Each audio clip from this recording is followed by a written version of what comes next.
Pemirsa PMK Buleleng sani mangkin sampun ngawit ngelaksana yang diversifikasi untuk ngewantu mekatah kuliner khas Buleleng. Usaha puniki kemargiang untuk nyobiahang kuliner pinih becik miwasane wantah asiki saking Bali sisi kaca. Gerakan diversifikasi pangan lokal miwa eksplorasi rujak Buleleng kedadosang pengawit nangyang kuliner khas Buleleng. Pemekasnya ne rujak miwa sanganan Bali. Parikrama puniki kemargiang untuk ngemanggihin olahan buah lokal, miwa sanganan Bali pinih becik khas Buleleng saking suang-suang kecamatan.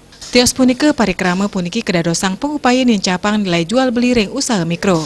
Bupati Buleleng Putu Agus Radnyanen latarang, diversifikasi pangan pindah ke usaha kolaborasi pangan lokal Buleleng.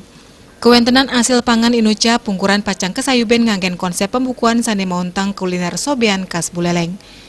Bupati Agus Radnyanen ngeuhin kantos mangkin potensi produk sobean sane pinih becik, kanton kerere untuk nyarengang tim tur kelaksana yang terorganisasi.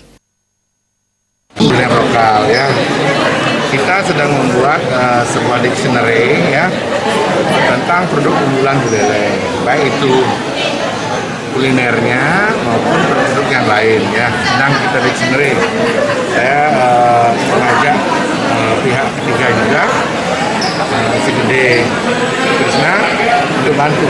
Tapi awalnya saya kasih branding sobean. Sobean itu adalah hal-hal yang paling baik. Nah, sekarang tinggal bagaimana orang yang diberikan branding itu mempertahankan kualitasnya. Puniki talar pungkuran side kedadosang dasar majang wisatawan tatkala ngruruh produk unggulan khas Buleleng. Buleleng sane pindah ke gudang buah lokal miwah olahan pangan, janten dengan pisan ngolah lakaran inucap kedadosang produk sane medue kualitas. Salami kanton ngmolihang uratian saking pemerintah miwah dinas sane mepaiketan. Komang Yuda, Bali TV.